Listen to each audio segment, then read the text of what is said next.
Hello नमस्कार दोस्तों।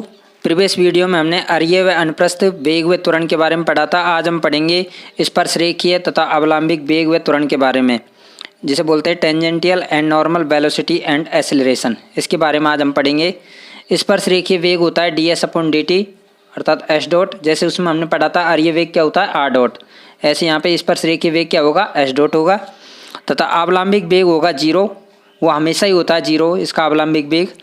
तथा स्पर्शरेखीय त्वरण क्या होगा dv/dt, मतलब वेग में परिवर्तन बटे समय, जिसको लिख सकते हैं हम d2s/dt स्क्वायर। मतलब वेग क्या हो, मतलब त्वरण क्या होता है, वेग में परिवर्तन होता है, तो क्या लिख सकते हैं इसको d2s/dt स्क्वायर। या इसको हम लिख सकते हैं v dv/ds। मतलब इसमें हमने ऊपर नीचे v से वो कर दिया, मतलब ds से ऊपर नीचे कर दिया, इसको ds ऊपर भी गुणा करो नीचे भी गुणा करो तो dv/ds रह जाएगा, ds/dt रह जाएगा। ds/dt क्या होता है, वेग होता है। तथा अवलंबिक त्वरण क्या होता है b² रो बराबर यहाँ पे दे रखा है हमारे पास ds/d साइन, जहाँ s बराबर क्या है, मतलब एक बिंदु वक्र दे रखा है s जो कि क्या है एप साइन है। तो यहाँ से निकाल लिया रो का मान ds/d साइन, मतलब किसके साइन के सापेक्ष करेंगे तो v² आ जाएगा अवलंबिक त्वरण। यदि कण वृत्तीय पथ में गति करें, कण जो है हमारा किस में गति कर रहा है, एक वृत्तीय पथ में गति कर रहा है, तो s बराबर क्या हो जाएगा a थीटा और रो बराबर क्या हो जाएगा a। तो स्पर्शरेखीय वेग क्या हो जाएगा ds/dt। स्पर्शरेखीय वेग क्या होता है ds/dt अर्थात a थीटा डॉट, क्योंकि इसका करेंगे ds/dt तो क्या आ जाएगा a थीटा डॉट हो जाएगा। और ये क्या होता है, हमने प्रीवियस वीडियो में पढ़ा था, वो क्या होता है अनुप्रस्थ वेग होता है, मतलब ट्रांजिटिव वेलोसिटी, ट्रांसवर्स वेलोसिटी होगी। अब निकाल रहे हैं हम अवलंबिक वेग, वो जो क्या होता है हमेशा शून्य होता है, तो 0 होगा। तो अरे वेग भी हमने पढ़ा था पिछली वीडियो में, अरे वेग भी क्या होता है 0 होता है, तो ये भी क्या हो जाएगा 0। अब है स्पर्शरेखीय त्वरण। स्पर्शरेखीय त्वरण क्या होता है d2s/dt स्क्वायर, जो क्या हो जाएगा a थीटा डबल डॉट हो जाएगा। यहाँ पे क्या दे रखा है ds/dt दे रखा है a थीटा डॉट, तो इसका d2s/dt स्क्वायर करेंगे t के सापेक्ष, इसका डिफरेंशियल करेंगे तो क्या आ जाएगा a थीटा डॉट का मतलब थीटा डबल डॉट। ये क्या होता है अनुप्रस्थ त्वरण। ये फिर प्रीवियस वीडियो में मैंने पढ़ा दिए थे अरीय वेग क्या होता है, अनुप्रस्थ वेग क्या होता है, जब कण क्या हो वृत्तीय पथ में गति करे तब। अब देखते हैं हम अवलंबिक त्वरण। ये क्या हो जाएगा, ये दे रखा हमारे पास b²/रो, तो यहाँ से v का मान रख देंगे। v बराबर क्या है यहाँ पर वेग, वेग का मान है a थीटा डॉट, तो a थीटा डॉट का स्क्वायर अपॉन रो बराबर क्या माना हमने a, तो रो बराबर a आ जाएगा। तो यहाँ से क्या आ जाएगा a थीटा डॉट का स्क्वायर। ये क्या होता है अरीय त्वरण होता है। अब हम करते हैं इनसे संबंधित क्वेश्चन सॉल्व। पिछली वीडियो में हमने अभी तक पढ़ा था अरीय वेग व अनुप्रस्थ वेग, त्वरण, वेग और त्वरण के क्वेश्चन सॉल्व किए थे। अब हम इनसे संबंधित क्वेश्चन सॉल्व करते हैं कि स्पर्शरेखीय त्वरण, स्पर्शरेखीय अवलंबिक वेग और त्वरण क्या होते हैं। तो देखते हैं क्वेश्चन है हमारे पास। एक क्वेश्चन दे रखा है कि कोई, आपको स्क्रीन पर क्वेश्चन दिखाई दे रहा होगा, क्वेश्चन दे रखा है कोई एक कण, एक कैटनरी दे रखी है s बराबर, एक कैटनरी हमारे पास दे रखी है s बराबर c साइन में चलता है। किसी भी बिंदु पर उसके त्वरण की दिशा उस बिंदु पर खींची गई स्पर्शरेखा और अवलंब के साथ समान कोण बनाती है। यदि शीर्ष पर साइन बराबर 0 वेग u हो तो सिद्ध करो कि किसी अन्य बिंदु साइन पर वेग u e⁻ साइन व त्वरण √2/c u² e⁻2 sign cos square sine होंगे। ये क्वेश्चन दे रखा है हमारे पास, इसको सॉल्व करते हैं। हमने मान लिया कि माना कैटनरी जो क्वेश्चन में दे रखी है s बराबर c साइन के किसी बिंदु पर वेग हमने मान लिया v, क्या है वेग v है, और वक्रता त्रिज्या हमने क्या मान ली उसके लिए रो। तब क्या हो जाएगा रो बराबर ds/d साइन होता है, ये मैंने पहले पढ़ा चुका हूँ कि रो बराबर क्या होता है ds/d साइन। तो रो बराबर ds/d साइन हो जाएगा। तो यहाँ से इसका निकाल लेंगे हम, साइन के सापेक्ष इसका डिफरेंशियल करेंगे तो क्या आ जाएगा c tan का क्या हो जाएगा sec² साइन। इसको डाल दिया मैंने इक्वेशन नंबर फर्स्ट। और हमारे क्वेश्चन में हमें दिया हुआ है कि परिणामी जो त्वरण होता है वह स्पर्शरेखा और अवलंब के साथ समान कोण बनाता है। ये क्वेश्चन में दे रखा है, तो स्पर्शरेखीय त्वरण किसके बराबर हो जाएगा अवलंबिक त्वरण की, क्योंकि समान कोण बढ़ रहे हैं। तो ये क्या हो जाएगा स्पर्शरेखीय त्वरण क्या होता है d2s/dt स्क्वायर, ये अभी जस्ट पढ़ाया था। और अवलंब त्वरण क्या होता है b²/रो, रो का मान यहाँ से रख देंगे। रो बराबर क्या होता है ds/d साइन होता है, उसका मान हम रख देंगे। तो d2s/dt स्क्वायर क्या लिख सकता हूँ मैं v/ds, ये मैंने बताया था अभी जस्ट। तो v² रो का मान लिख दिया यहाँ से ds/d साइन, तो ये साइन ऊपर चल जाएगा d साइन वाला और नीचे ds रह जाएगा। अब पार्ट अलग कर लेंगे, v से v कट गया, v वाला एक तरफ कर लेंगे और s वाला एक तरफ, s से s कट जाएगा, ds से ds चलेगा, क्या रह जाएगा dv अपॉन v और ds अपॉन साइन। इसका क्या कर लेंगे हम, इंटीग्रेशन कर लेंगे दोनों से, बोथ साइड इंटीग्रेशन करने पर तो 1 अपॉन वी का क्या होता है log v और d साइन का साइन प्लस c, ये क्या है समाकलन कांस्टेंट लिख दिया हमने c। अब हमने माना कि अब साइन बराबर 0 पर v बराबर हमने क्या मान लिया, u मान लिया कि u वेग है। हमें क्वेश्चन में दे रखा है कि शीर्ष पर साइन बराबर 0 और वेग u हो, ये क्वेश्चन में दे रखा है उसी के अनुसार कर रहे हैं। v बराबर u है तो यहाँ से क्या हो जाएगा log u बराबर क्या हो जाएगा c, साइन का मान 0 रख दिया, तब इसमें मान रख देंगे हम किसका log u, मतलब c का मान रख देंगे यहाँ पर log u, तो क्या आ जाएगा log v बराबर साइन प्लस log u बराबर, इसको सॉल्व कर दिया, log u इधर लेंगे तो क्या आ जाएगा माइनस का log u और log में साइन मतलब log को सॉल्व करते हैं, log a minus log b क्या होता है log a अपॉन b, तो ऐसे लिख दिया, इसको सॉल्व कर लिया, v बराबर u e की पावर साइन आ गया। ये हमें पहला पूछा हुआ था, क्वेश्चन में पूछा था वेग क्या होता है, तो ये वेग हो गया क्वेश्चन सॉल्व में। अब आगे करते हैं, हमें पूछा क्या है आगे कि सिद्ध कीजिए कि त्वरण क्या होगा, त्वरण भी हमें सिद्ध करना है। तो देखिए त्वरण कैसे सिद्ध करेंगे।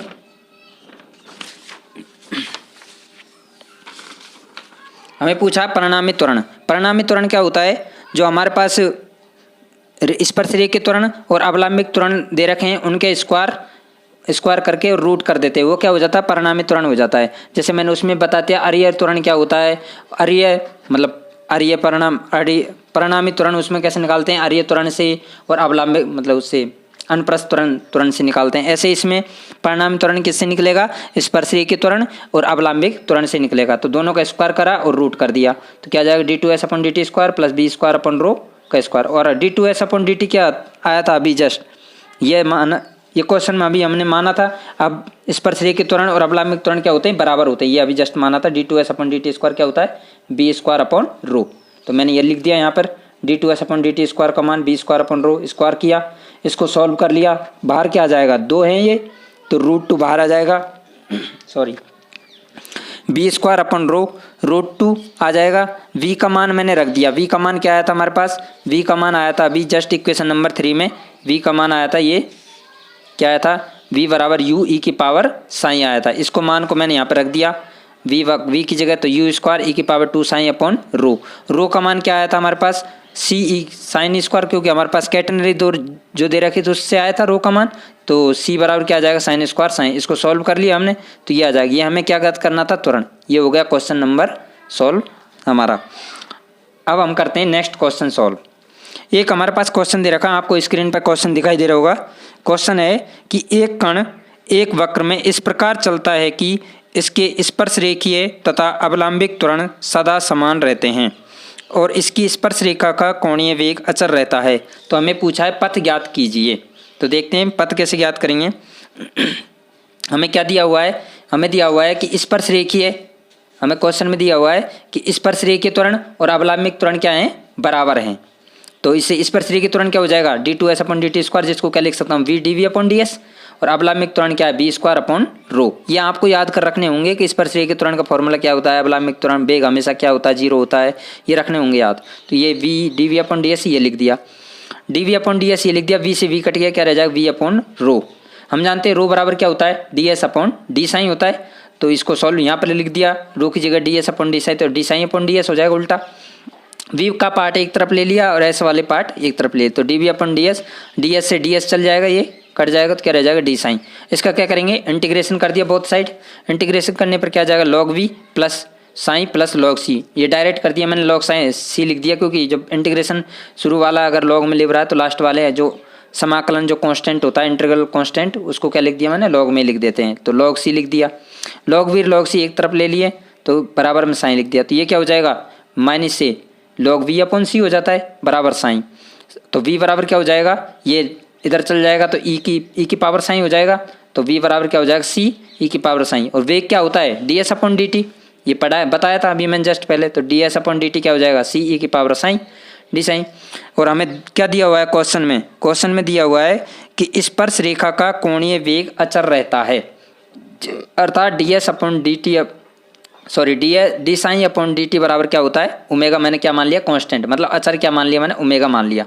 तो अब क्या करेंगे, क्वेश्चन नंबर फर्स्ट में क्वेश्चन नंबर सेकंड का भाग दे दिया, तो यहाँ से क्या आ जाएगा, d s upon d sine, d t से डी टी चल जाएगा, सी ई की पावर साइन बटे ओमेगा, तो डी एस वाला इधर साइन वाला इधर ले गया, तो सी अपॉन डब्ल्यू ये क्या कांस्टेंट पार्ट है, इसको बाहर ले लिया, और ई की पावर साइन डी साइन, तो इसको क्या लिख सकता हूँ, एस का इंटीग्रेशन क्या हो जाएगा, डी एस का एस हो जाएगा, और सी अपॉन डब्ल्यू को मैंने क्या मान लिया, ए मान लिया, ई की पावर साइन का क्या हो जाएगा, ई की पावर एक्स का, ई की पावर एक्स होता है तो ई की पावर साइन का ई की पावर साइन हो जाएगा, और इसके लिए समाकलन कांस्टेंट ले लिया बी।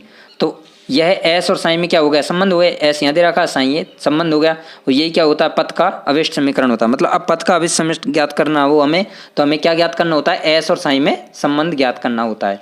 ये हमारा क्वेश्चन हो गया सेकेंड वाला सॉल्व। अब हम करते हैं एक और क्वेश्चन सॉल्व। हमारे पास एक क्वेश्चन दे रखा है, क्वेश्चन में आपको स्क्रीन पर दिखाई दे रहा होगा क्वेश्चन, उसको सॉल्व करते हैं। आपकी स्क्रीन पर क्वेश्चन होगा, हमारे पास क्वेश्चन दे रखा है, यदि किसी समतल वक्र में गतिमान एक कण के स्पर्शरेखीय तथा अवलंबिक त्वरण सदैव अचर रहते हैं, तो सिद्ध करो कि टी समय में गति की दिशा द्वारा घूमा गया कोण साई बराबर ए लॉग कोष्ठक में 1 + BT द्वारा दिया जाता है। ये क्वेश्चन दे रखा है, इसको सॉल्व करते हैं हम। हमें क्या दिया हुआ है, वेग दे रखा है, जो क्या है, मतलब स्पर्श रेखीय और अवलंबिक त्वरण क्या रहते हैं, सदैव अचर, क्वेश्चन में दिया हुआ। तो स्पर्श रेखीय वेग क्या हो जाएगा, d2s/dt², इसके लिए मैंने एक कांस्टेंट मान लिया a, तो कांस्टेंट 1 मान लिया, इसको डाल दिया इक्वेशन नंबर फर्स्ट। फिर मैंने दूसरा हमारे पास दे रखा है अवलंबिक त्वरण, वो भी क्या है, कांस्टेंट है, उसके लिए b मान लिया मैंने कांस्टेंट, उसको डाल दिया मैंने इक्वेशन नंबर सेकंड। अब क्या किया मैंने, इक्वेशन नंबर फर्स्ट को इंटीग्रेट कर दिया दोनों तरफ, किससे, t के सापेक्ष इंटीग्रेशन कर दिया, तो इसका क्या हो जाएगा इंटीग्रेशन ds/dt, और वेग के मतलब इसका क्या हो जाएगा AT + C, ये क्या होता है, वेग होता है ds/dt, मैंने v लिख दिया इसलिए, तो AT a का, और t के लिए क्या हो जाएगा इंटीग्रेशन करेंगे तो प्लस C मैंने क्या है, एक समाकलन कांस्टेंट है, इसको डाल दिया इक्वेशन नंबर थर्ड। अब क्या है, इक्वेशन नंबर सेकंड से हमें दे रखा है सेकंड में b² बराबर क्या दे रखा, b दे रखा है, तो इससे v मैंने ऊपर नहीं, इसको क्या कर लिया मैंने, v को क्या लिख दिया ds/dt, रो के लिए क्या लिख दिया ds/d साइन लिख दिया। एक v क्या ले लिया, बाहर ले लिया, क्योंकि यहाँ पर 2 v हैं, एक v बाहर ले लिया और दूसरे v के लिए लिख लिया ds/dt, और रो के लिए क्या लिख लिया ds/d साइन बराबर क्या लिख दिया b। इसको सॉल्व करेंगे तो ds से ds कट जाएगा, क्या रह जाएगा d/dt रह जाएगा, तो ये क्या v का मान यहाँ से लिख दिया, v बराबर क्या आया था हमारे पास AT + C, इक्वेशन नंबर 3 से, तो यहाँ रख दिया मैंने AT + C d/dt, ये क्या आ जाएगा बराबर b के, तो बराबर b आ गया। अब क्या है, डी साइन वाला एक ये पार्ट अलग ले लिया, टी वाला अलग पार्ट लेते हो, b/, क्या हो जाएगा AT + C dt, इसका दोनों तरफ क्या कर दिया मैंने, इंटीग्रेशन कर दिया, बोथ साइड इंटीग्रेशन करने पर, तो बोथ साइड इंटीग्रेशन कर दिया, डी साइन का क्या हो जाएगा साइन, b/AT + C का क्या हो जाएगा b/a, मतलब b तो पार्ट बाहर आ जाएगा, इसका क्या हो जाएगा 1/AT + C का लॉग AT + C, और a का क्या हो जाएगा 1/a, तो v/a log AT + C, इसके लिए कांस्टेंट ले लिया मैंने समाकलन कांस्टेंट प्लस log d, क्योंकि c तक तो था, एक और कांस्टेंट ले लिया d समाकलन कांस्टेंट, इसको डाल दिया इक्वेशन नंबर 4। अब हम क्या करते हैं, इसमें हमें दे रखा है कि t समय में गति दिशा द्वारा घूमा गया कोण ज्ञात कीजिए, ये दिया हुआ है वो ज्ञात करना है। तो हम क्या मानते हैं, t हमें समय दे रखा है, यदि t बराबर 0 पर साई बराबर क्या है 0 है, हमने मान लिया t बराबर 0 पर साई बराबर क्या है 0 है, तो साई बराबर 0 रख दिया, b/a log, यहाँ पर t बराबर 0 रखेंगे तो log C + log d, ये आ गया। यहाँ से log d का मान मैंने निकाल लिया, तो ये क्या आ जाएगा माइनस का b/a log C, इस log d का मान इक्वेशन नंबर 4 में रख दिया, रख दो, साई बराबर b/a log AT + C minus b/a log C, तो यहाँ से साई बराबर क्या आ जाएगा b/a log AT + C upon C, क्योंकि ये लॉग वाला नीचे चल जाएगा भाग में, तो क्या आ जाएगा AT + C/C, तो इसको लिख सकते हो साइन बराबर, इस b/a को मैंने कांस्टेंट मान लिया a, और यहाँ से इसको सॉल्व करने पर क्या आ जाएगा a/c t +1, तो इसको a/c को क्या मान लिया b कांस्टेंट मान लिया, तो साइन बराबर क्या आ जाएगा a log 1 + BT, यही हमें क्वेश्चन में सॉल्व करना था कि ये सिद्ध करो। थैंक यू, बाकी नेक्स्ट क्वेश्चन हम अगली वीडियो में करेंगे, और ज़्यादा से ज़्यादा इसे शेयर करें और अपने दोस्तों को इसके बारे में बताएं। धन्यवाद।